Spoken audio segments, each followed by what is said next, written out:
అలాగే సార్. అయితే ఇప్పుడున్న ఇండస్ట్రీని మీరు ఎలా చూస్తారు సార్? అంటే ఇంతకు ముందుకి ఇప్పటికి ఏం చేంజెస్ వచ్చాయి, ఎటువంటి మార్పులు వచ్చాయని మీరు అనుకుంటున్నారు? మార్పు లేదమ్మా, ఇప్పుడు మంచి మార్పులే వస్తున్నాయి. ఎందుకంటే చిన్న చిన్న సినిమాలు సక్సెస్ఫుల్, ఏమి ఎక్స్పెక్ట్ చేయకుండా వచ్చి సక్సెస్ అవుతున్నాయి. అంటే ఇవాళ ఈ సినిమా అనేది ప్రతి ఒక్కరికి ఒక అట్రాక్షన్. సినిమాకి వెళ్తే స్టార్ అయిపోతాం, కానీ అవగాహన లేకుండా వస్తున్నారమ్మా. అంటే మా దగ్గర డబ్బు ఉండొచ్చు, ఎందుకంటే భూములు ఎక్కడ చూసినా ఒక భూమి 1 ఎకరం అమ్మితే 100 కోట్లు వస్తుంది, లేకపోతే ఇంకోటి వస్తుంది.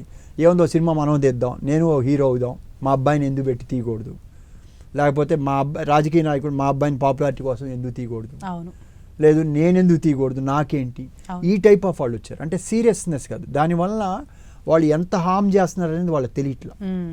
అంటే ఇప్పుడు వాళ్ళకి తెలియదు ఎంత పెట్టాలని. ఏదైనా సరే ఇండస్ట్రీలోకి, వాళ్ళ సినిమా ఇండస్ట్రీలోకి రావాల్సి వచ్చినప్పుడు ఏ బిజినెస్ చేసినా దాని గురించి అవగాహన తీసుకోవాలి. ఒక 6 నెలల్లో సంవత్సరం స్టడీ చేయాలి.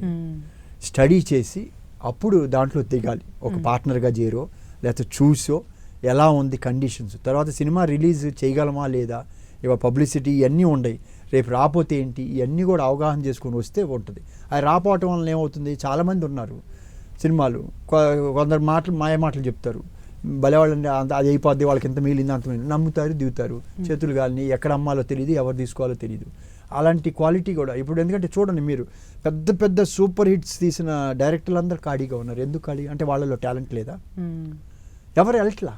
అవును, అడాప్ట్ చేసుకోవాలి, మారిపోయింది. ఒకప్పుడు సినిమా చిన్నదే, కానీ సినిమాని అభిమానించే వాళ్ళు చాలామంది ఉంటారు, ఫాలో అయ్యే వాళ్ళు ఉంటారు. మనం ఏం చేసినా జనం అందుకని అంత ఫాలో అవుతూ ఉంటారు.